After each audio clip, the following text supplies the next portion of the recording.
Olá, ouvinte, seja bem-vindo a mais um programa sobre a série clássica A Galeria do Terror. Eu sou a Angélica. E eu sou o Marcos.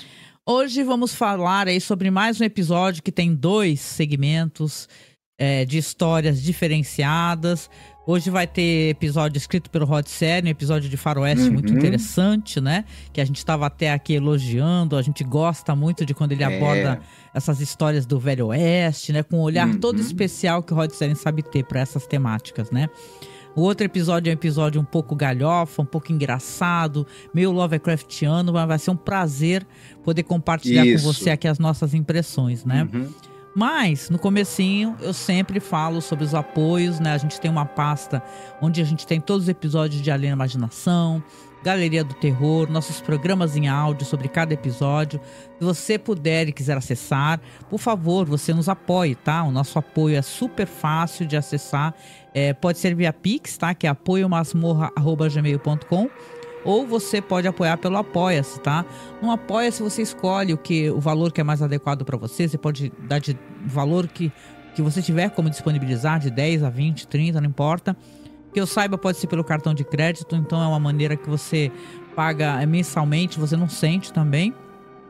E aí a gente vê que o apoio tá efetivo, você pode entrar em contato com a gente por e-mail, tá? O nosso e-mail é contato.cinemasmorra@gmail.com, tá na descrição aqui.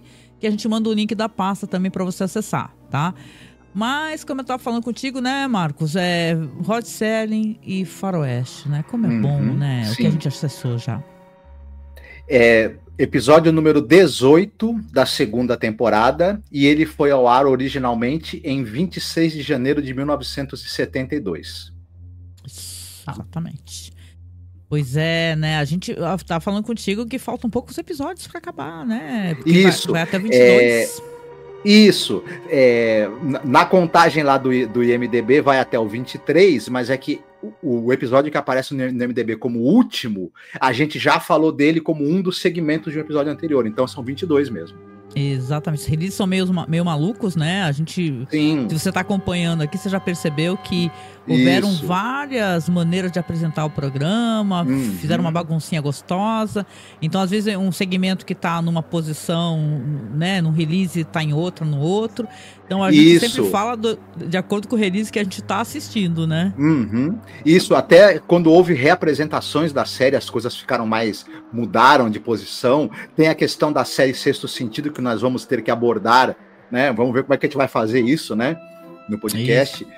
Mas, por hora, como você disse, e nesse episódio que são 2 segmentos, temos roteiro do Rod. Os 2 são dirigidos pelo Janos Suzarki. Já falamos bastante dele. Você procure os nossos episódios anteriores. Você vai ter bastante informação sobre esse diretor de origem francesa. O primeiro segmento, temos um roteiro, na verdade, muito bom, inclusive, do Rod Serling. Né? A gente andou reclamando de algumas coisas que ele escreveu nos episódios anteriores, aí, mas agora vai ser só elogio. Né? E, como você falou, um episódio que se passa no Velho Oeste. Se você quiser introduzir já a sinopse dele, para a gente poder atacá-lo. Né? Beleza. Não, então, como eu sempre faço, né? Eu coloco umas ceninhas para vocês, vocês sabem como é que funciona a nossa dinâmica. Se você tá só escutando o podcast pelo Spotify ou por qualquer aplicativo de podcast, lembre-se de vir aqui no YouTube, para seguir o nosso canal, né? Que a gente tá quase chegando a 3.000 seguidores, inscritos, que eu quero dizer, né? É super importante ter mais inscritos, ter gente comentando, ter gente falando. Então, se você tá escutando a versão em áudio, você tá perdendo a versão em vídeo, que você vê, ó, a gente aqui, ó, a nossa carinha, e você também vê as cenas que a gente prepara para colocar no episódio, tá? Então, o primeiro segmento que eu vou narrar aqui é a sala de espera, como o Marcos falou, né? Então vamos lá aqui deixar rolando as cenas para vocês. E teremos aqui uma história, que a história é a seguinte: um homem entra de maneira meio abrupta, né? Ele passa a cavalo primeiramente por um homem dependurado, um enforcado, né? E ele entra num bar que estão ali 4 homens sentados e um barman. Ele entra pedindo um drink, né? Como a gente sempre fala, aquele clichêzão, né? Deixa a garrafa, né? E começa a conversar com os caras assim. Ele é um cara muito metido assim, eu sou foda, né? E tal, né? Aí ele entra assim falando na sala: vocês viram quem é que tá enforcado lá? Que enforcado que é esse lá? Né? Aí os caras, alguém que fez, respondem pra ele, alguém que fez uma coisa muito ruim, né? Aí ele fala, perguntam pra ele, como é que você se sentiu em relação a isso? Ele fala, esse homem que entrou, ele fala, não sinto nada. Eu sou um homem que só entendo de morte, eu entendo de matar, eu entendo de atirar, né? Eu sou uma figura com coração empedernido, né? E o tempo vai passando, eles vão tendo aquela troca de diálogos, assim, que é uma troca muito raivosa, né, de certa maneira, né? Ele é muito debochado e os homens estão tentando fazê-lo entender alguma dinâmica ali que ele ainda não pegou, né? Mas enquanto isso ele vai falando, né? Que ele fala que era um gatilho foda do Velho Oeste, né? Da época dele, né? E quem são vocês, né? Aí ele pergunta assim, primeiro fala, você não me conhece? Né? Que você tem um personagem ali que tem o Steve Forrest, que é o Sam Dichter, né? O Albert Salmi, que é o Joey Bristol, o Bud Ebsen, que é o Doc Swames, o Gilbert Holland, que é o barman, né? Jim Davis faz o Abe Bennett, Lex Baker faz o Charlie McKinley e por aí vai, né? Mas ali, essa troca que eles vão tendo, né? Depois você vai poder falar um pouquinho melhor. Esse lance deles, fala, você não lembra da minha cara? Eu tive uma troca de tiros há tempos atrás, né, com você mesmo. Aí ele fala assim, você é tal fulano, né? Sei lá, você é o Joey Bristol. Eu não lembro direito os nomes corretamente. McKinley, o primeiro é o McKinley. É o McKinley, né? Isso, então. Você é o Charlie McKinley, que eu dei um tiro na cabeça, né? O que você tá fazendo aqui? Falaram que você morreu na hora. E ele fala assim, pois sim, estou aqui, né? E vim encontrar meu destino, né? Como todos nós, né? E ele fala, aí o relógio toca, né? Aí um olha pra cara do outro na mesa, estão jogando cartas, né? Pôquer. Fala, chegou a minha hora, eu vou, né? Aí o cara não entende nada, né? O Sam, né? Que entrou, o Sam Dichter, né? E assim que ele sai pela porta, escuta-se um tiro. E ele fala pros outros caras assim, ninguém vai lá fora pra olhar o que tá acontecendo, o que foi que aconteceu? Aí todos na mesa respondem, inclusive o barman, pra quê? Agora a única coisa que ele vai precisar mesmo é de alguns coveiros para enterrar seu corpo e um papa defunto, né? Alguém para carregá-lo, né? Não importa mais pra gente. E eles continuam conversando e de certa maneira as pessoas estão tentando se identificar para ele, né? O outro fala para ele na mesa assim, outro personagem ali, que esse sim deve ser o Joey Bristol, que eu penso. Isso. Né? Eu penso, né? Isso. Aí ele fala assim, você não me reconhece não, Eu estive numa troca de tiros e tal. Então todos ali são visivelmente bandidos, né? São bandidos, eles contam as suas histórias e falam pra ele, você não tá entendendo o que tá acontecendo? Aqui você não entende realmente o que tá acontecendo? Você é burro, né? Aí ele fica até ofendido, ele quer dar um soco na cara do o Joe Bristol fica falando pra ele, gatilho rápido, mas cérebro lento, né? Você tem, né? Isso. Ele fala assim, o seu cérebro é lento, hein? Enquanto você é tão rápido no gatilho. Agora ele fala assim, quando o relógio toca, a hora... você vê que o tempo dentro desse espaço, ele corre de maneira diferente, né? Apenas passou 1 minuto ou 2 minutos depois da última batida de 1 hora. Então ele fala, eu vou sair pra rua, eu vou sair pro sol, ele fala, porque eu tenho que encontrar o meu destino, né? Aí o cara que entrou, né, o Sam, ele fala assim, você é maluco? Lá fora tá de noite, acabei de olhar pela janela, que ele viu uns coveiros, né, e tal, carregando o corpo do cara que tinha saído. Aí ele fala assim, não, eu tenho um encontro ao meio-dia, e eu vou ter que encontrar. E quando ele abre a porta, realmente a luz do dia incide sobre ele, e ele vê que ele vai pro meio da luz, né, ele começa a perguntar, o que tá acontecendo? Que lugar é esse? E ele fala, o Joey Bristol, esse segundo cara que tá na mesa, ele fala, né, que ele teve uma troca de tiros com um rapaz mais jovem, muito rápido no gatilho, e quando ele abre a porta, além da luz, o rapaz tá lá do outro lado, né, na rua, esperando. Ele fala que, assim, aliás, tem um diálogo maior relacionado a isso, né, ele fala que ele foi um grande pistoleiro, e ele sempre foi o mais rápido, né, que a arma dele era uma arma muito... precisa, porque ele deixava sempre muito bem olhada, né? Ela sempre... bastava um vento para que essa arma ia uma boa pontaria para que ele acertasse. Só que chegou um momento que ele acabou sendo desafiado cada vez por mais pessoas. E você vê que, basicamente, ele, né, uma hora ele realmente perdeu a vida devido a isso, né? E claro, são bandidos, ladrões, assassinos, né? Tem o próximo, até por sinal, ele fala que ele foi roubar um banco e ele deu um tiro na cabeça de um atendente, um homem de 50 ou 60 anos. E ele fugiu para um campanário da igreja e ele acabou sendo atingido pelo xerife, que tinha uma mira muito precisa, né? E quando ele é atingido, ele se enrola no sino. E aí o sino toca, né? Então, quando as batidas, cada personagem desse, quando a batida da hora começa, e é bem rápido isso que acontece, ele sai para encontrar o destino. E quando esse homem do campanário, do sino da igreja sai, eles escutam lá dentro os tiros e depois o sino tocando, né? Então o personagem, ele vai cada vez ficando mais desesperado, falando, vocês estão de sacanagem, que lugar é esse? Que brincadeira idiota é essa? Ele vai ficando revoltado com a situação, né, mano?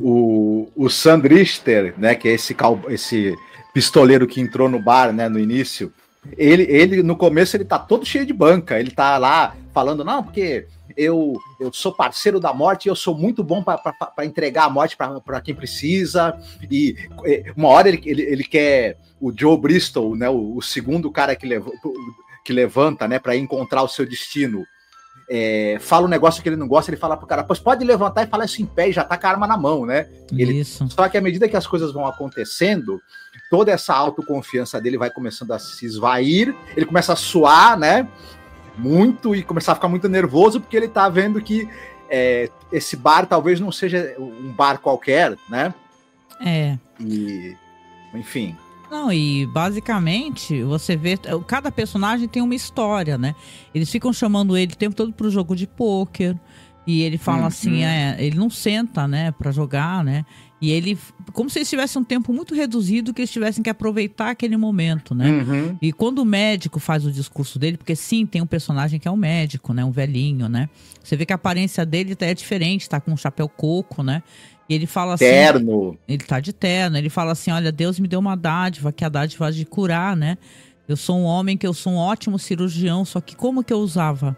Eu usava a minha capacidade para ser um médico de criminosos.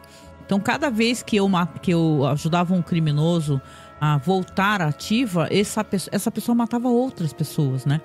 Então, no momento na vida dele, ele começa a repensar toda a existência do que ele fez, o que ele entregou para o mundo, o que ele fez na maldade dele, como colaborador de alguém que faz o mal. E ele fala que ele mesmo deu ter uma própria vida, né? Então esse vai ser o último personagem, que é o personagem que é o médico. Então aquelas 4 pessoas, todas vão sair, você entende claramente que vão sair para a morte. Todas essas 4 pessoas. O personagem, como você falou, de um homem que estava ali brabo, né? Querendo se impor, querendo mostrar quem ele é. Ele vai ficando cada vez mais atordoado, né? E quando ele vai, depois que o médico sai e eles escutam um tiro também... E ele chega pro barman e fala, que lugar é esse? Você precisa me explicar que lugar é esse, né? Eu não tô entendendo o que tá acontecendo. Por que essas pessoas estão saindo, né? Onde que eu estou, né? Aí o barman ele pede mais uma bebida também, o barman fala, estamos fechando, viu? Não, ele fala, você não vai nem precisar dessa bebida, viu? Não... Ele fala assim. Não, e o barman fala assim, esse lugar aqui, você pode chamar de 2 maneiras. Ou como sala de espera, ou como inferno. Então ele vai abaixando ali as luzes e tal, ele fala, olha, você tem que sair, tá bom? Porque eu preciso fechar o bar, você não pode ficar aqui, né? E o cara tá revoltado, ele não tem respostas, que lugar é esse, né? Que história é essa toda? E ele sai pela porta, quando ele sai pela porta absolutamente revoltado, né? Quando dá a hora, o barman fala pra ele, ó, chegou a tua hora, você tem que sair, né? E ele sai, quando ele sai nervoso, mas a gente já vai deparar com a mesma cena do começo do episódio. Isso é importante, né? Porque tem uma relação direta com que a primeira coisa que ele pergunta quando ele entra no bar, né? Você vê que tem um homem a cavalo, por exemplo, tem um homem a cavalo, e esse homem, ele tá vindo pela colina como ele estava vindo no começo do episódio. Ele passa por esse homem enforcado, só que ele olha, né? Quando ele para ao lado do enforcado, que tá com capuz, né? Ele acha engraçado, né? Ele ri, né? Ele dá um sorriso e resolve puxar, né, o capuz, né? Quando ele puxa, ele tem a maior surpresa, né? Ele vê que o homem é ele mesmo, né? Uhum. E ele literalmente cai do cavalo, né? Não tem aquela expressão cai do cavalo, né? Ele cai do cavalo, dá um grito de horror, né? Um pouco antes, quando ele ia sair, tem um barulho de pessoas na rua, né? Isso, como se fosse um julgamento, né? Um vozerio, o nome disso, né? Um vozerio de julgamento. Tem um vozerio na rua, como se estivessem levando alguém para ser enforcado, um julgamento. E ele fala pro cara, né? Pro barman, ele fala, vou embora, nunca mais eu volto aqui. Aí o barman fala, não, daqui a pouquinho você vai estar de volta, fica sossegado. Já você volta. E é tiro e queda, realmente ele vai aparecer de novo no bar, ele já entra desesperado, já pede um copo de uísque. Ele não pede nada, o barman mesmo coloca, né? Um copo de uísque. E aí ele olha de novo pro lado, estão os 4 caras lá de novo, né? O tempo nesse lugar é diferenciado, o espaço também, porque quando eles saem para a porta, eles saem para o lugar onde eles morreram. Né? Então, exato. E é uma repetição, você vê claramente, né? A gente estava até conversando que esse barman, ele deve ser o demônio, ele é o próprio diabo, né? Eu achei estranho ele estar de chapéu dentro do bar. Inclusive, na hora que eu bati o olho, eu falei, estranho, isso aí é pra gente prestar atenção, né? Porque, claro, a pessoa não usa chapéu no ambiente, o barman não ia ficar usando chapéu dentro do bar, né? Chapéu existe por causa do sol bater na cabeça, poeira dentro do bar, o cara não, né? É verdade. Enfim. Mas eu, assim, achei o episódio maravilhoso, tá? Maravilhoso, né? Às vezes a pessoa vem aqui escutar o programa, né?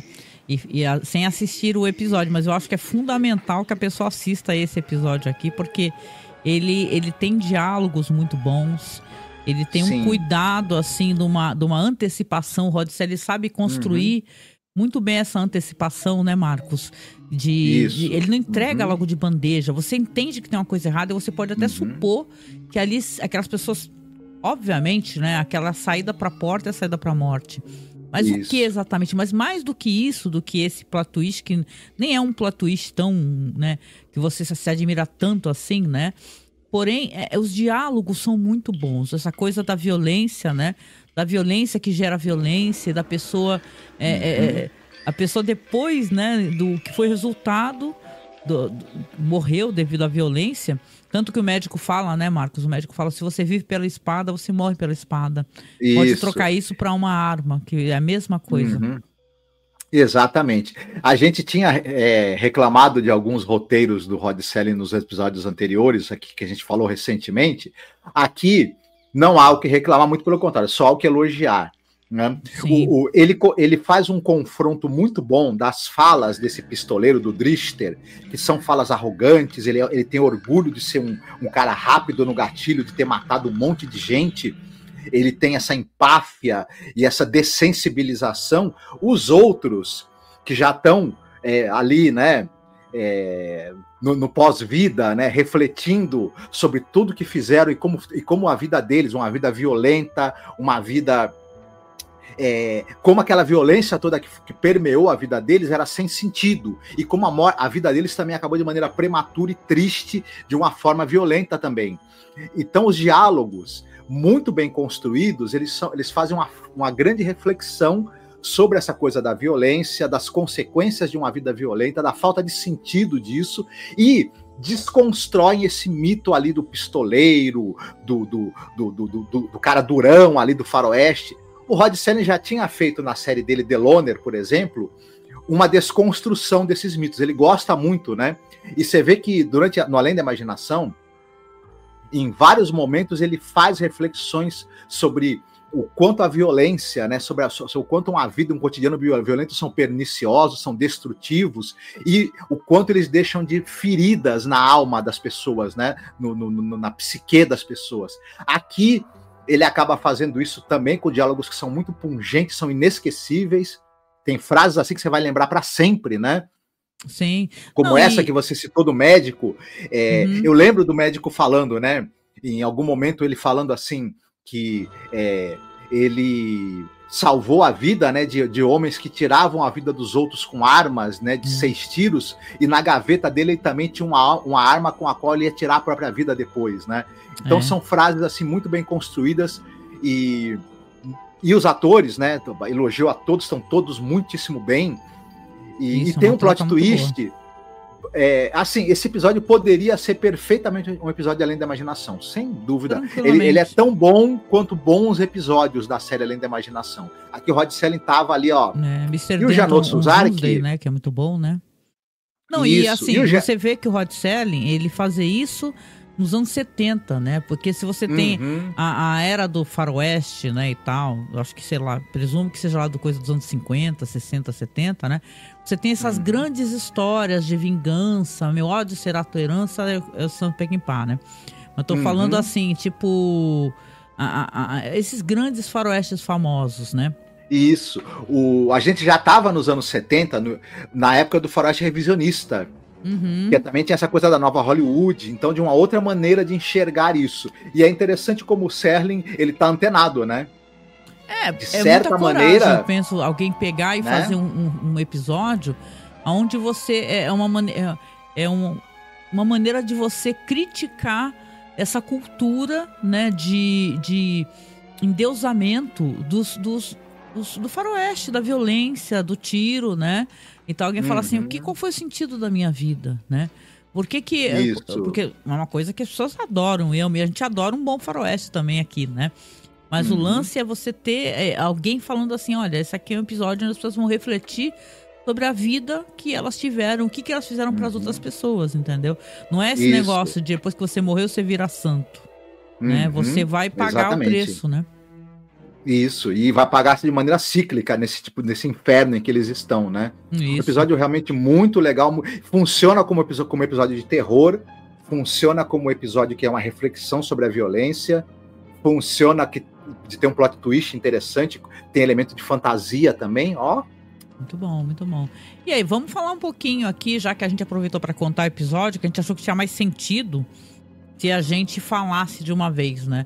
E você quer falar um pouco sobre o diretor? A gente está sempre falando, né? Voltem lá pro primeiro episódio, inclusive a gente falou do Janot Suzarik, que ele tinha falecido há poucos dias atrás, quando a gente começou a gravar e falar, e a gente falou sobre a vida dele, a carreira e tal, né? Mas aqui tem um grande elenco, né, Marcos? De artistas ali que com certeza tem relação com o próprio mundo do faroeste, né? Isso. O personagem, do pistoleiro Sandister,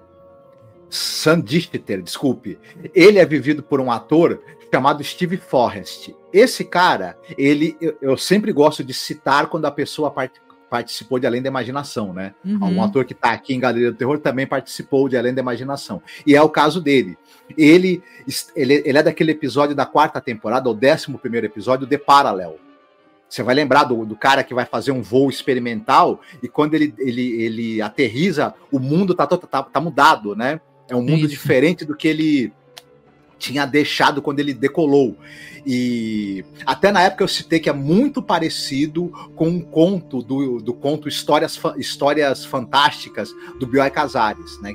Então eu achei um plot bem parecido. Esse cara, além disso, né? Além dele ter participado de Além da Imaginação, ele é um ator de cinema dos anos 50 e 60, que ele fez bastante faroeste, guerra, comédia. Ele tá no filme do Robert Wise, Meu Filho, Minha Vida, por exemplo. Filme que passou na TV brasileira várias vezes, da mãe que quer que o filho seja arquiteto, né? Ele participou dos teledramas também, Playhouse 90, por exemplo, né? E ele tinha um personagem fixo numa série chamada The Baron, que era uma espécie de série que se passava no mesmo universo que aquele personagem, o Santo. E esse The Baron era um cara que ele era um comerciante de antiguidades, que isso era fachada para ele ser uma espécie de agente secreto também, espião. Enfim, é isso. O primeiro cara, dos caras que estão ali na mesa, jogando pôquer e vão levantar para reviver o destino, a morte deles, o primeiro pistoleiro que levanta, o Charlie McKinley, ele é vivido por um ator chamado Lex Barker. O Lex Barker, ele é um grande conhecido nosso aqui da TV, do público brasileiro. Ele foi o Tarzan dos anos 50. Pessoal, nos anos 40 você tinha o Johnny Weissmuller como Tarzan.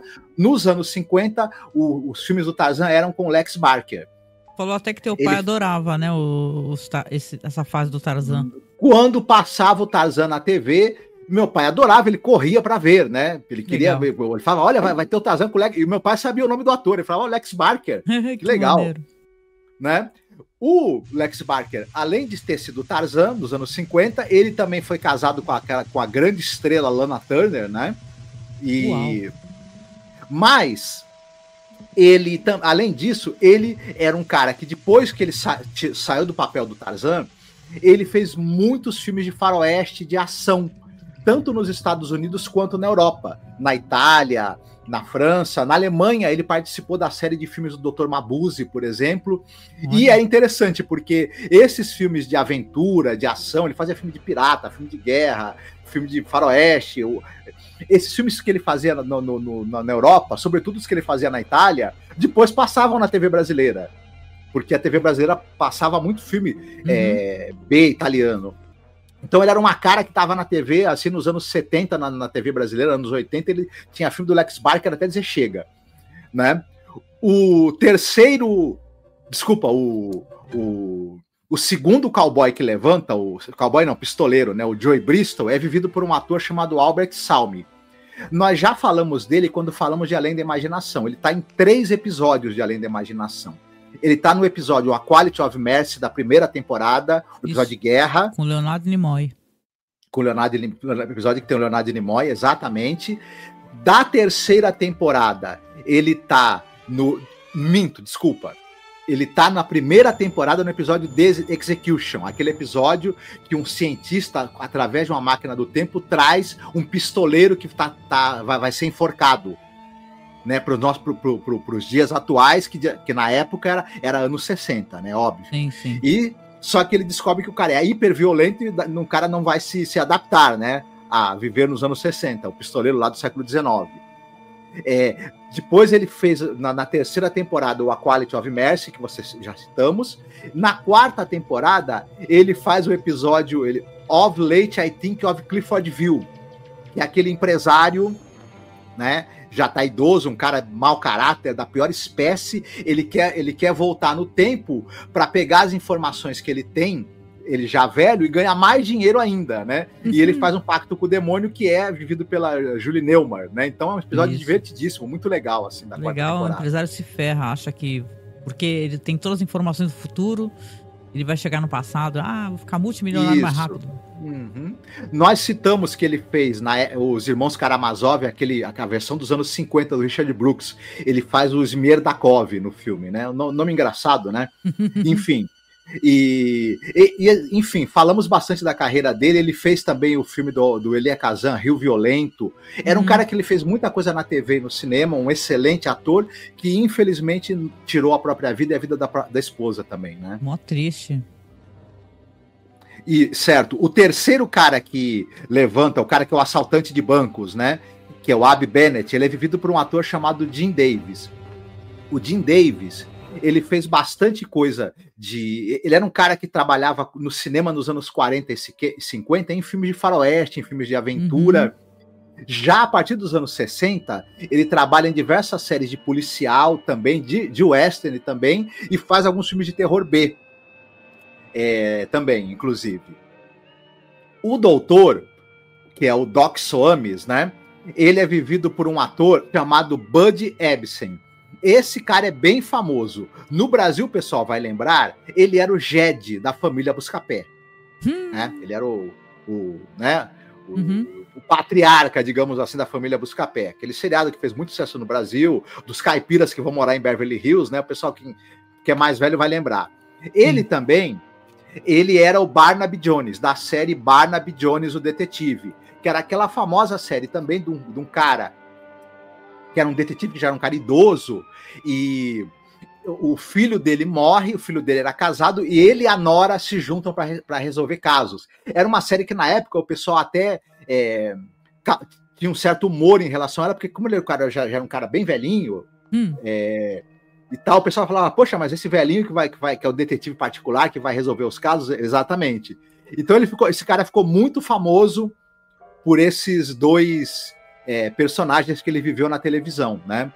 E para finalizar, o cara que é o barman é vivido pelo Gilbert Roland. Ele é um ator que ele começou nos anos 30. Inclusive, ele tá naquele filme Uma Loira para Três, com a Mae West, aquele famoso filme da Mae West. Ele é um dos 3 que disputa a loira, né? E tal. Ele também, ele é o Miles Lang do filme Cavalgada para o Inferno, né, do George Sherman, entre outras muitas coisas que ele fez tanto no cinema quanto na televisão. Se Galeria do Terror tem uma coisa, é que você vai ver o elenco, o pessoal tá contido ali dentro da história do cinema, né, da televisão e tal, sim, com certeza, né? Muito legal. É um episódio, é um segmento muito legal mesmo, assim. Pra mim, um dos melhores da série Galeria do Terror, inclusive. Quando a gente for terminar, a gente vai fazer uma live com o nosso top 10, talvez, né? Então a gente vai selecionar os episódios mais fantásticos, né? Explicar por que a gente gostou. Mas é um ótimo segmento. E digo mais, né? O segundo também, eu acho muito bom também da maneira dele. É muito bom porque ele vai para um lado meio divertido e trash do negócio, né? Mas aí, você quer comentar? Que aí eu já vou preparando as ceninhas aqui para o pessoal poder ver. Certo. Nesse segundo episódio, nós temos 2 moças. Uma é a Jenny Taraday, que é vivida pela Carol Linmay. A outra é a Mildred McVane, que é vivida pela Donna Douglas. Elas são amigas e elas estão ali numa loja, numa espécie de loja de antiguidades, que é a loja do Sr. Bernstein. Né? E elas estão ali olhando uma estátua de um... É como se fosse um sacerdote. Ele tá numa posição assim, meio assustado, com a boca aberta. E aí, a personagem ali da Donna Douglas, a Mildred, fala pra personagem da Jenny. Fala, Jenny, você não percebeu a semelhança, não? Ela, semelhança com quem? Assim, você não percebeu? É muito parecido, é muito semelhante. Ela é semelhante com a quem? Ao teu marido, ao Bruce, né? E ela... Nossa, até que sabe que parece mesmo, assim, lembra um pouco, assim. Elas resolvem comprar a estátua para fazer botar ali na casa da Jenny, tirar um sarro do marido dela, do Bruce, né? Fazer uma zoeira com ele. Ela quer levar de presente pro marido, né? Colocar no jardim. Isso. A Mildred fica pondo pilha pra Jenny levar pra casa a estátua, colocar no jardim, pra tirar uma com a cara do marido, porque realmente o sacerdote lá, parece, né? E aí elas negociam lá com o Mr. Bernstein lá, não, quanto é que é, e não sei o que lá. E é até engraçado porque esse cara fala assim, olha, vejam só, prestem atenção nesse material que é feito essa estátua. Ela, que material? Não, eu não sei que material que é, na verdade, mas é um material muito ele fala raro, com um sotaque bem carregado também, né? Não, e vejam só essa representação assim desse... Do quê? Do que ele é? Não, eu não sei o que ele é. Ele é um druida. Mas que tipo de druida? Eu não sei que tipo de druida também, né? Mas veja que é uma estátua que ela deve ser de uma época assim. Que época? Eu também não sei a época que ela é. E ele então, fala que ele meio que herdou a estátua, né? E um monte de coisas. Quando eu comprei a loja 10 anos atrás, ela já estava aí, inclusive, né? Mas eu posso fazer pela bagatela de $75 para vocês. Não, e é legal que ele fala uma parada assim, tem dias que eu olho para essa estátua e falo, pô, eu vou dar ela pro primeiro que aparecer.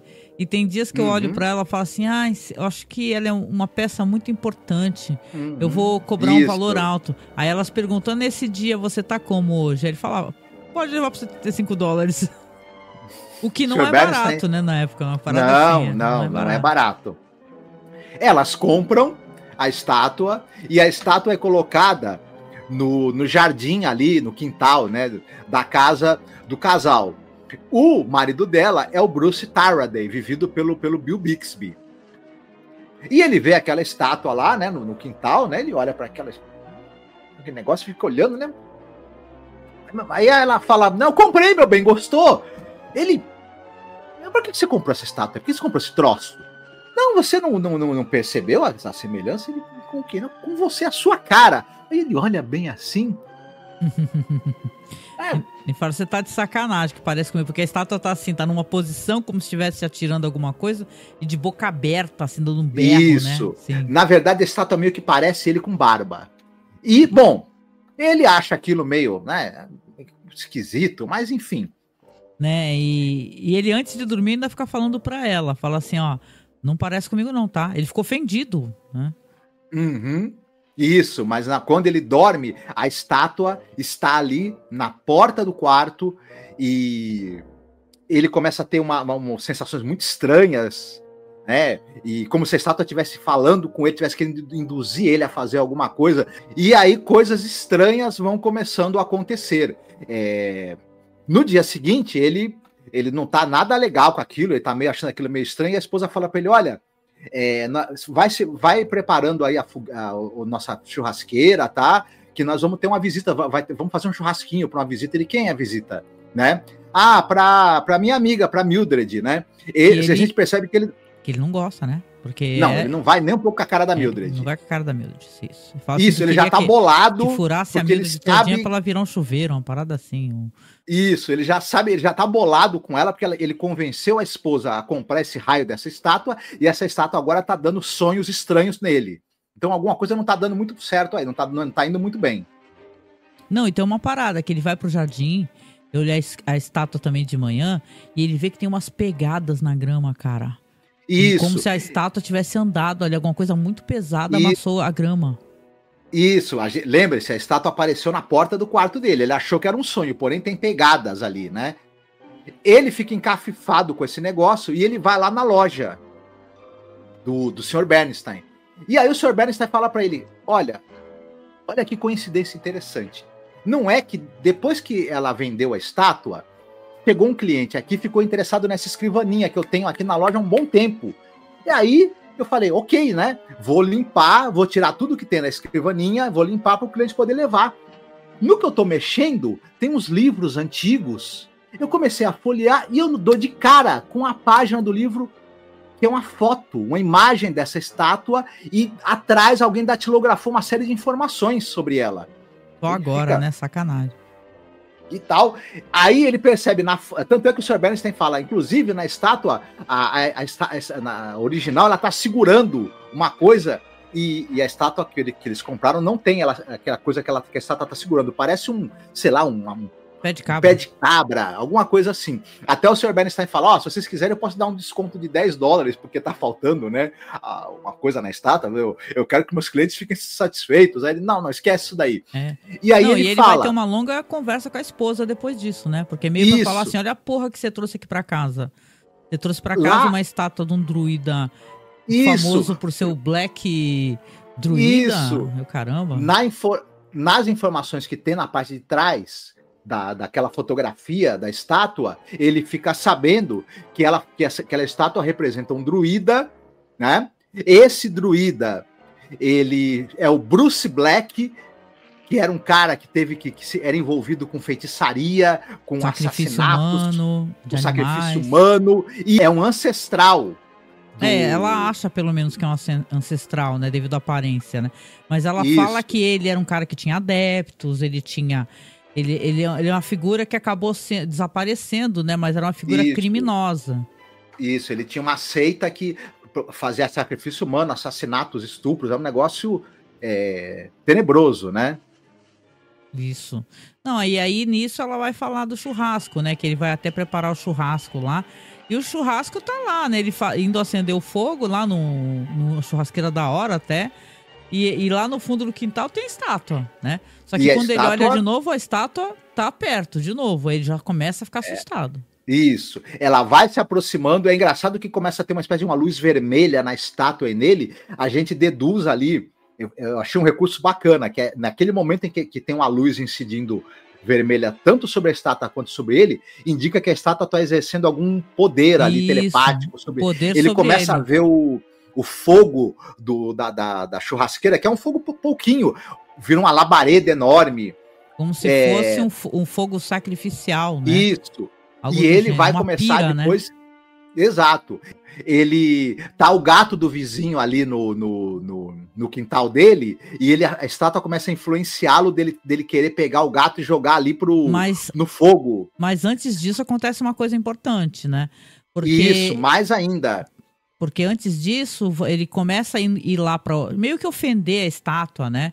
ficar falando assim, você foi um cretino, um nojento, né? Você não significa nada. Quem é você? Você não exerce nenhuma influência sobre mim, sobre mais ninguém. Você não pode causar um mal mais pra ninguém. E ele tá volteando a estátua e ofendendo, né?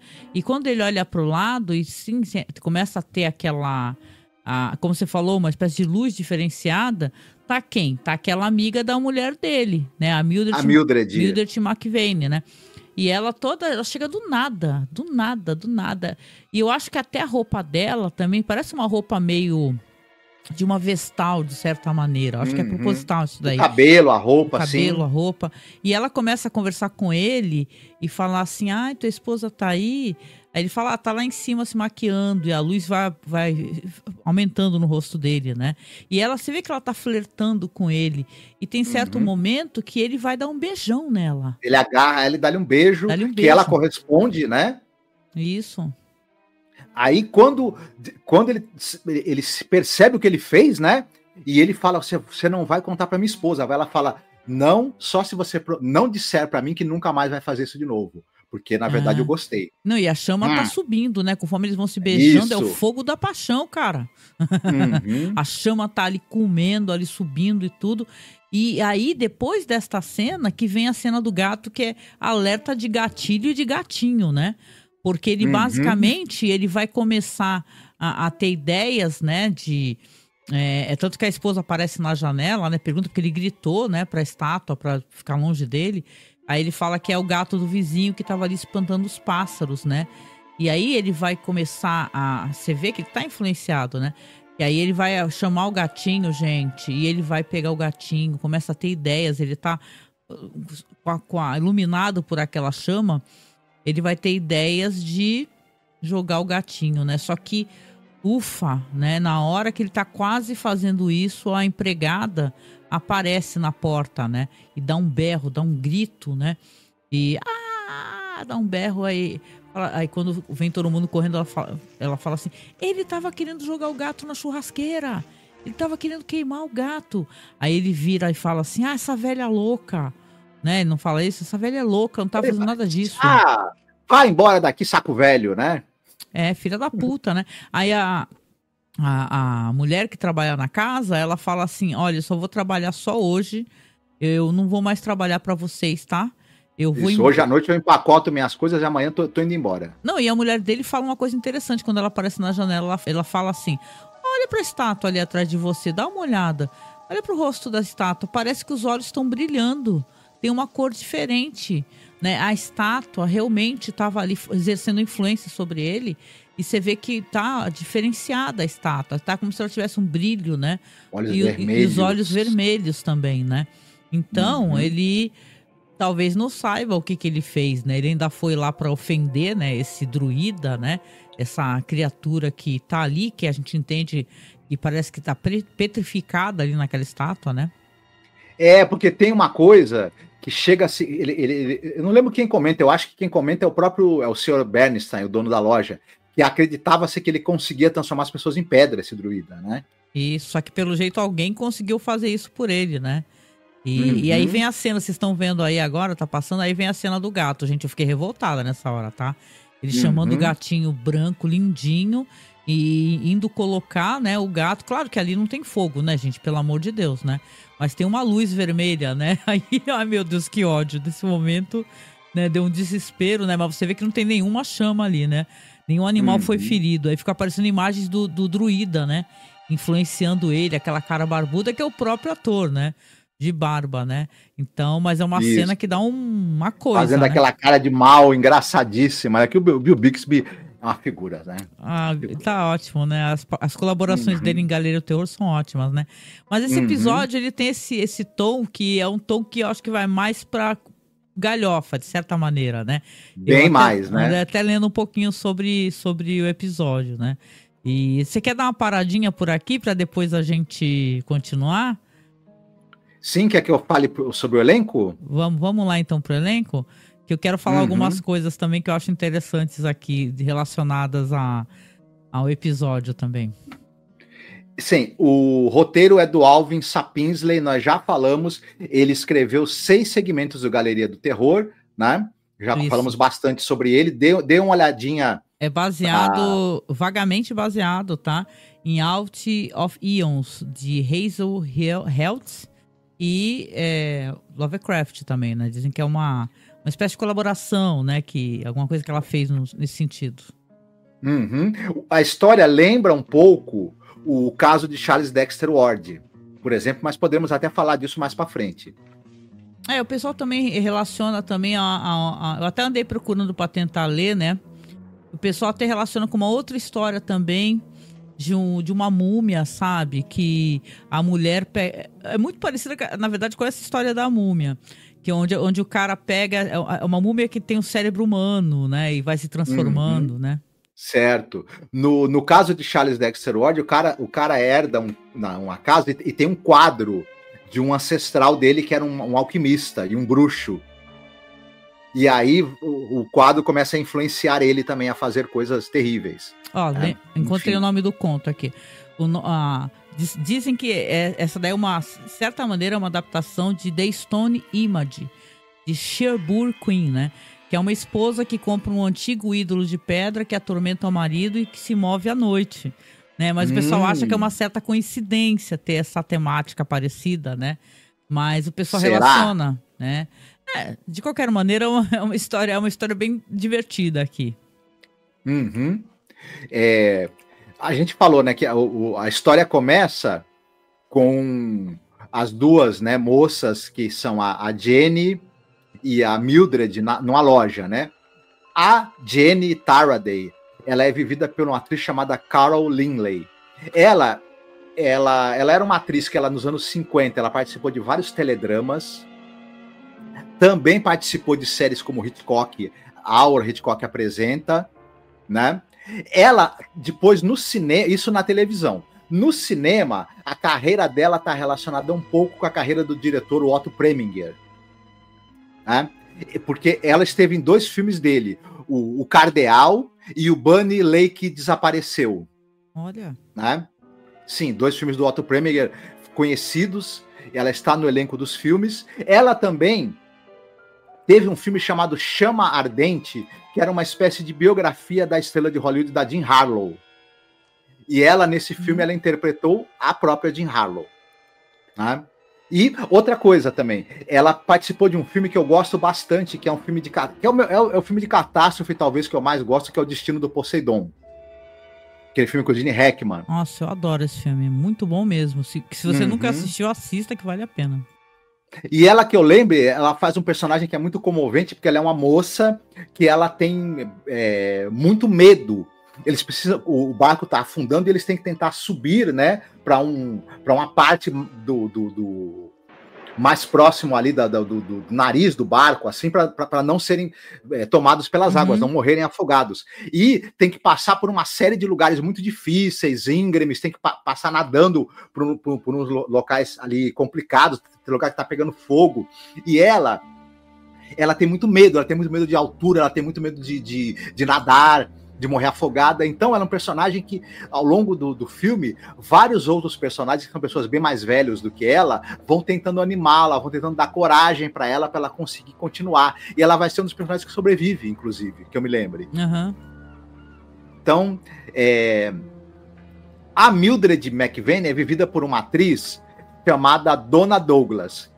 A gente tinha falado da família Buscapé, ela é a Ellie Mae da família Buscapé. Né? Então o pessoal vai lembrar, ela fez muito sucesso nessa série, inclusive no Brasil também. Ela está em 2 episódios de Além da Imaginação, né? Ela fez bastante coisa no cinema e na televisão, não vou citar tudo aqui, mas uma curiosidade boa é que ela está em 2 episódios do Além da Imaginação, e ela consegue estar entre um episódio que é um dos melhores, se não o melhor, e em outro que é um dos piores, se não o pior, de Além da Imaginação. Porque ela está no incrível Eye of the Beholder. Olha, icônico. Ela é a moça, né, que depois que ela tira as bandagens do rosto, ela é a personagem. A voz é de outra atriz, né? A gente até comentou na época. Escutem esse podcast que ele é muito bom. E ela também está num episódio terrivelmente ruim, que é o Cavender's Coming, né? É que é bem bobinho. É um dos episódios assim, mais esquecíveis, né? O Sr. Bernstein, que é o dono da loja, ele é vivido por um ator chamado Ned Glass, que era um ator que, na verdade, ele é de origem polonesa. Ele está em Além da Imaginação, no Peça de For Trumpet. Lembra desse episódio que é com o Jack Klugman? Famosíssimo Peça de For... o Jack Klugman é um dos melhores atores, né? Isso. No episódio Midnight Sun, tem um cara que vem consertar o refrigerador. Sim. É ele também faz esse papel no episódio Midnight Sun. E fora isso, como ele era um cara de origem polonesa, sempre que precisavam de alguém que tivesse um sotaque europeu carregado, chamavam ele para fazer ponta em filme, em série. Ele era um cara que fazia ponta como algum europeu. Não, e divertido que esse episódio, né, eu assisti dublado, né? E a dublagem é muito boa, viu, gente, desse episódio aqui. A dublagem é bem feita pra caramba. E o cara que dublou ele fez um sotaque maravilhoso, Marcos. Maravilhoso, muito carregado e bonito, bem feito, sabe? A dublagem é excepcional. Legal. Assistam dublado se quiserem, porque é muito legal. Certo. É isso? Sim, mas a gente... concluído o elenco. Bora, então, vamos falar então sobre o que acontece no episódio, né?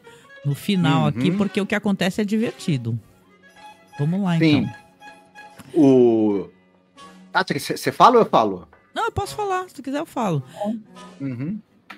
O que acontece, né? Depois dessa cena tétrica, né, do cara tentando colocar o gato no sacrifício, né, e ele quase coloca porque ele é surpreendido pela empregada, ele fica, obviamente, transtornado, né, meu? Fala, porra, caramba, né? O que eu tô fazendo, né? Ele repara que tá sendo conduzido, né? Aí, na noite, quando ele vai dormir, ele tá tendo aquele sono angustiante, né? E começa a ter... ele vê de novo a estátua na porta do quarto, iluminada por aquela luz vermelha, ele também iluminado por aquela luz vermelha. E a estátua começa a falar pra ele assim... eu sei que você quer aquela outra mulher. Você quer a outra, não quer? Só que você precisa acabar com essa daí que tá do teu lado. A mulher tá dormindo, né? Ele fala, são apenas 2 minutos. Você tá com um travesseiro aí, você coloca sobre o rosto dela, são 2 minutos. Ele começa o tempo todo sendo bombardeado por essa informação.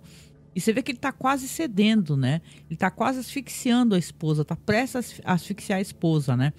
Só que ele vai lá, ele vai se controlando de alguma maneira. E a estátua ali, né? Exercendo esse poder sobre ele.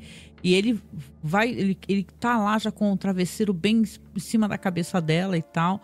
Ele ali tentando evitar, e a luz se apaga, aquela luz vermelha. Quando ele olha pro lado, ele vê que a estátua não tá mais lá. Aquela força que estava exercendo sobre ele parou naquele momento. Só que ele aproveita esse momento. Isso daí eu acho digno desse personagem, apesar de trágico, né? Ele aproveita esse momento para sair correndo. Ele pega um hobby, vai para a sala de ferramentas, passa pelo jardim e pega o quê? Ele pega um pé de cabra, né? Aí ele vai pegar esse pé de cabra e ele vai em direção à estátua, né? A ideia dele é destruir aquela estátua de qualquer maneira, né? Sim. Aí ele vira para a estátua e fala assim, desgraçado, eu vou acabar com você, não vai sobrar um pedaço de você, né? Ele vai se aproximando, a estátua tá mergulhada sob aquela luz vermelha também. Só que quando ele dá com o pé de cabra nessa estátua, alguma coisa acontece, entendeu? Alguma magia, um brilho, né? E tal. E as coisas vão ficar muito estranhas nesse momento, porque aparentemente ele se transferiu para a estátua. Ele será a estátua, né? Ele berra, dá um grito, né? E tal. E ele se transfere para aquela estátua, né? Quando você vê que aconteceu isso, a esposa dele, claro, escutou um barulho, né? Levanta da cama correndo para ver o que tá acontecendo, né? Desesperada, ouve o grito do marido e vê que ele não tá lá. Ela vai também sair da casa para ver o que aconteceu, né? Ela vai, porra, né? O que tá acontecendo? Cadê meu marido, né? Já mostra ela saindo pela porta e quando ela vai chegar no jardim, ela vai se aproximar, ela vai ver 2 coisas estranhas ali, naquele momento.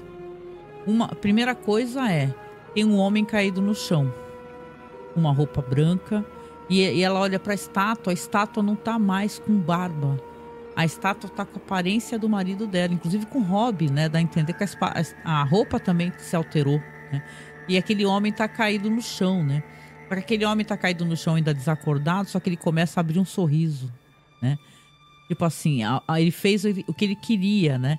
Ele queria poder sair daquela prisão. E ele fez o quê? O marido dela, o Bruce, ele se transferiu, então ele está petrificado agora, né? Então você vê que ele sorri, né?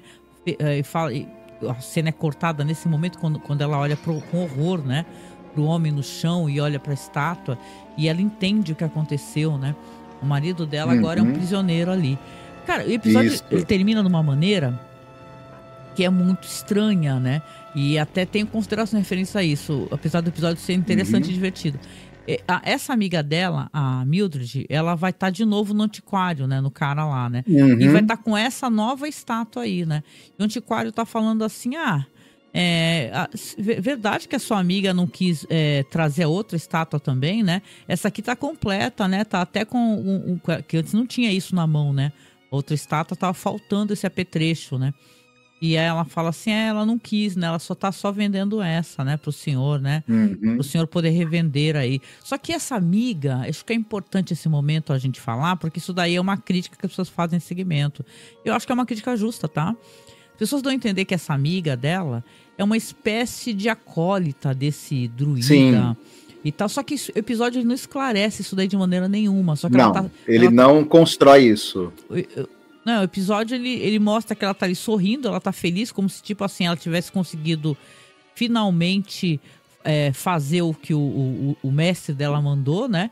Ela também estivesse influenciada, ou ela fosse uma acólita de alguma maneira dessa seita.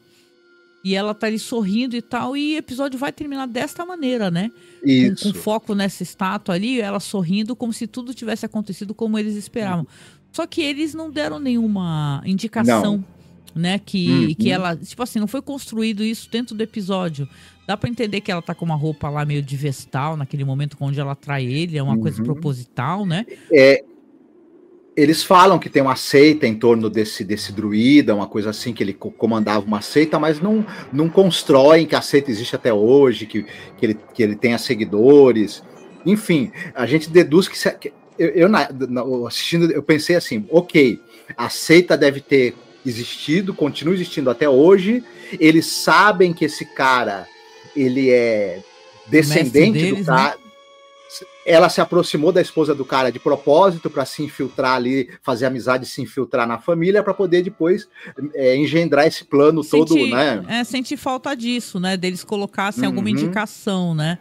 Para esse plot twist, porque seria uma coisa mais interessante, né? De você ver que eles estavam, no final de contas, engendrados nessa maracutaia que queriam fazer para poder voltar esse druida aí, esse mestre sanguinário, né?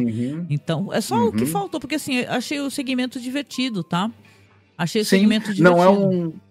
Não é um dos segmentos assim que tem um tom meio engraçado, ruim. Esse é um dos que é legal. Só fazendo um adendo, eu fui falar do elenco, eu pulei o Bill Bixby, que é o personagem. É que ele é tão manjado, né? Que a gente já deve ter falado... A gente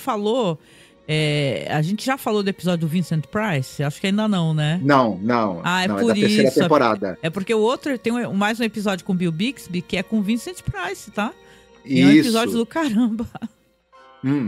Então, só rapidinho, na hora que eu fui falar o elenco, eu pulei o Bill Bixby, que ele vai fazer o Bruce Taraday ou o Bruce o Obscuro, né? Ele já participou de Além da Imaginação. Ele tá naquele episódio The 30 Fathom Grave, né? Provavelmente ali, no caso, ele tá fazendo... The 30 Fathom Grave é o do submarino? Da quarta temporada, aquele episódio. Ele é um dos caras da tripulação lá. Ele tá, a gente passa batido por ele, né? Inclusive. Mas ele é um cara que ele é muito conhecido, mas muito conhecido mesmo. Assim, todo mundo vai lembrar dele por causa da série Meu Marciano Favorito. Né? Brincadeira. Eu pensei que tu ia falar Incrível Hulk. Não, brincadeira, não. É que nos anos 60 ele fez uma série chamada Meu Marciano Favorito, né? Não, e tem aquela do Papai, né? Tem uma série que tu comentou no Isso, e o Papai Precisa Casar. O Papai Precisa Casar. Tal, aliás, né? Essa porra desse segmento que eu botei no...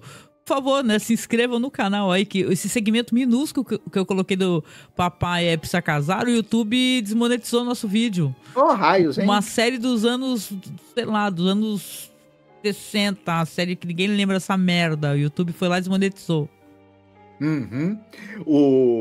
Aí, além dessas séries aí que a gente já citou, ele, claro, ele é o David Banner da série do Incrível Hulk, lá do final dos anos 70, tem o Lou Ferrigno, fez aquele sucesso tremendo, era mania, virou sucesso na televisão.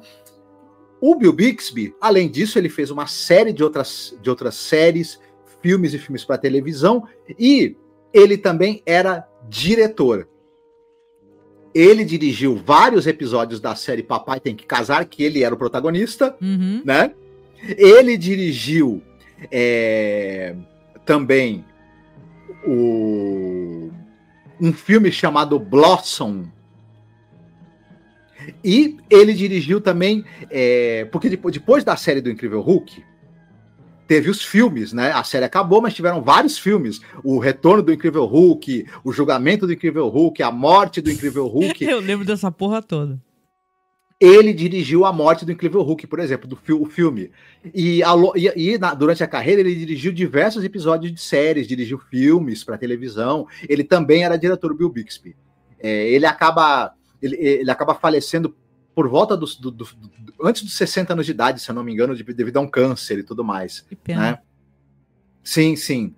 Ele era casado, tinha filhos e tudo mais, e acaba tendo esse... Ele era um cara que, se ele não tivesse falecido, provavelmente ele teria tido uma carreira muito mais longa ainda na televisão, já que ele se envolvia com produção, direção também. Muito legal, né? Mas assim, pra comentar, como eu falei, eu gostei, cara, achei divertido, entendeu? É o típico episódio de terror que eu consigo relacionar com essas revistas que eu sempre gostei muito de ler, Cripta, etc, sabe? Então, é muito legal. Uma única pena que eu tenho é realmente dessa personagem aí, da amiga dela, ela ter sido, a construção ter sido um pouco estranha, só isso, mas de resto... Meio que jogaram, né? Mas... A impressão, parece que o pessoal comenta, tava lendo nos blogs, né? Que acham que cortaram segmentos do episódio, né? O pessoal acha que tem essa possibilidade, que cortaram alguns segmentos importantes da atriz. Aí ficou meio desconexo. Quando chega no final, aquele negócio dela sorrindo e tal, toda feliz porque deu certo, faltou coisa, né? Depois, quando a gente falar sobre o último episódio, a gente vai até comentar um pouquinho de episódios que não foram produzidos, cara. Tem histórias aqui, tem uma lista de episódios da segunda, que seriam para a segunda temporada, depois foram acabar em outras séries, etc., que não foram produzidos. Mas interessante. Aqui nesse momento, tem isso. O pessoal comenta que tá com todo jeito de ser, corte na edição, entendeu? Porque essa série, ela era baixo orçamento, entendeu? E o pessoal tinha essa mania de ficar encolhendo as coisas, né? E tal, né? Então... Mas aí, chegando aqui pros finalmente, que você tem a falar? É o seu segmento favorito, o primeiro ou o segundo? O primeiro segmento, com certeza. O Sala de Espera, né? Muito legal. Também. Os melhores segmentos da série Galeria do Terror, esse daí, inclusive. O segundo eu também achei divertido. Não é um episódio assim, o segundo não é um episódio que ele estraga, né? Não, ele é divertido, é bem feitinho, tem umas figuras legais, assim, atuando também. Então, apesar de eu achar que o Alvin Sapinsley, ele é um roteirista que ele, né, dá suas caneladas também, né? Enfim. Não, engraçado, eu tava lendo uma entrevista, né, do Robert Bloch, né, que para um cara, uma entrevista bem legal, por sinal, mesmo assim, né, ele comentando sobre isso, né, sobre como é que foi participar de The Twilight Zone, alguns episódios que ele roteirizou, tipo aquele horroroso lá, o Logoda's Heads, né, as cabeças do Logoda, né, então, que a história do Delet, né, um cara até relativamente famoso, não, muito famoso. E ele fala que The Twilight Zone, olha só que interessante, né? O Robert Bloch fala assim, essa série é uma série legal, né? Lá era tudo muito sério nesse set de filmagem, né? Mas o Jack Ledger era o cara engraçadão, né? Aí a gente recorda aqui que o Jack Ledger é o cara que ficava tentando empurrar segmento de comédia, né? Porque você ser engraçado, ser um cara divertido, não necessariamente quer dizer que você vai passar essa experiência de ser uma coisa divertida, né?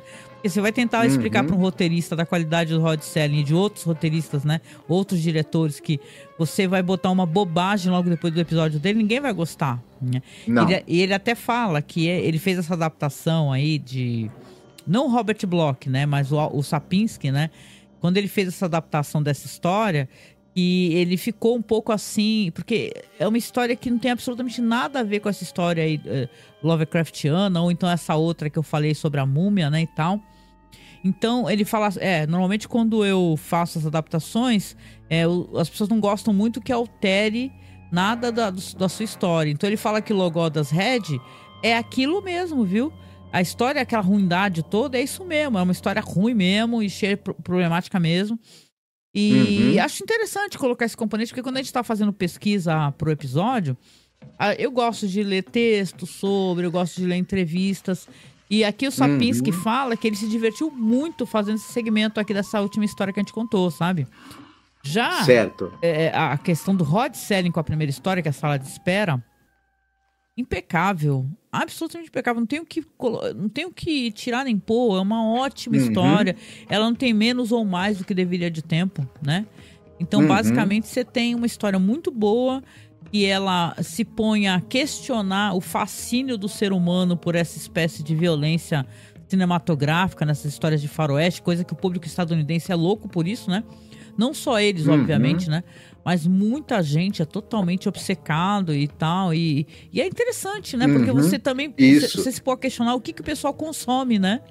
Legal isso daí. Não, e é assim, né? O que conquistou o Oeste não foram as pistolas e as pistolas e os rifles foram para matar os índios, fazer genocídio contra os índios. Isso. O que conquistou mesmo o Oeste foram os martelos, as enxadas, as pás, né? Foi trabalho humano, né? Foi a força. Isso. Foi a primeira invasão das pessoas nas terras, né? E a tentativa de apagamento dos povos indígenas, óbvio, né? Isso. Ao contrário, essa coisa toda que isso aí o americano adora, isso aí foi para poder se sobrepujar, né? Virou uma história de violência e a sensação de impunidade. Por isso tem tantas histórias. Né? Por isso que eu gosto muito do Deadwood, né? Se eu hei de fazer uma recomendação. Porque são histórias de absoluta... uma pessoa que chega no local de absoluta violência, né? Isso. Aonde você vai ter que lidar com aquelas questões todas, né? O cara lá, o pioneiro, ia lá de carroça, grandes distâncias, para depois se assentar na terra, depois construir, né, a cidade. Mas quem ficava famoso eram os vagabundos que só ficavam enchendo a cara, jogando e trocando tiro. Ninguém quer saber a história, né? do cara que foi lá, né, e tal, né? Bom, é interessante, né, a gente pensar sobre esse aspecto, ainda mais que o Rod Serling fez The Loner, né? Que, caramba, ainda vou contigo, talvez, né? Quem sabe no futuro, gente. Por isso que a gente pede apoio, né? O pessoal ajudar a gente a continuar existindo, a apoiar financeiramente. Porque a gente tem muita coisa para falar. E a gente pode continuar a falar. A gente sempre começa o ano... Vocês estão vendo que a gente está no mês de março, hein? Já, né? E nós estamos todo esse começo de ano falando de Galeria do Terror. Então, para a gente poder, né, começar sempre o ano falando de Rod Serling, das coisas do Rod Serling, é muito importante que você nos ajude, você nos apoie. Não importa se você vai ver esse vídeo agora em março de 2025 ou no futuro, né? Porque a gente está tentando desesperadamente nos manter, né, financeiramente com a nossa pasta, com os nossos projetos, com os nossos gadgets, né, com as coisas que a gente precisa para gravar. A gente tem uma vaquinha de uma webcam que, infelizmente, ela tá bem parada, né? Aqui na descrição também, quando você clica no link, aparece. Então, a gente precisa muito de ajuda, né? Então, se tem uma coisa que eu tenho a dizer, é isso, né? Nos ajude a continuar falando sobre Rod Serling, sobre suas adaptações, com esse cuidado que a gente tem, né, Marcos? Com essa responsabilidade, eu acho importante, por mais brincalhona que eu seja, o Marcos também é, mas essa coisa da gente ter o apreço de falar de alguém que a gente adora, né?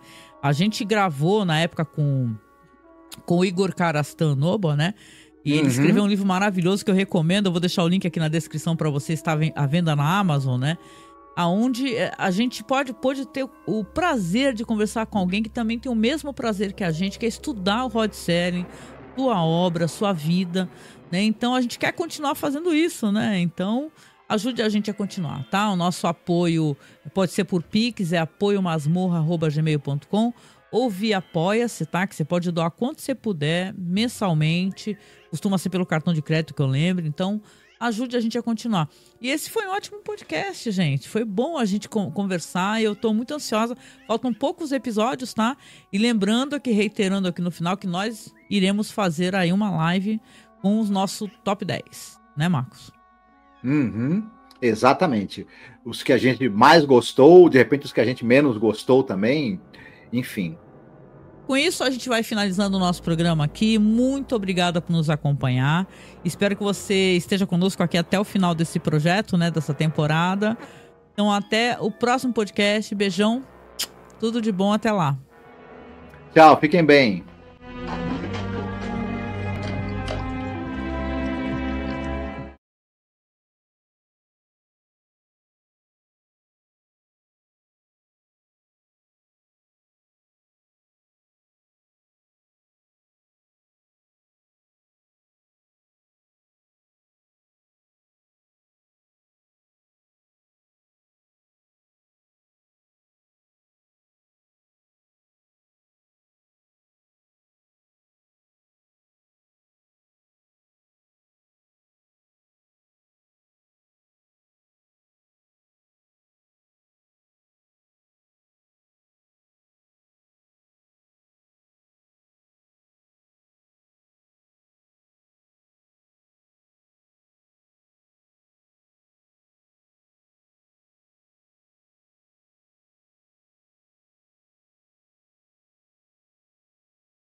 aí.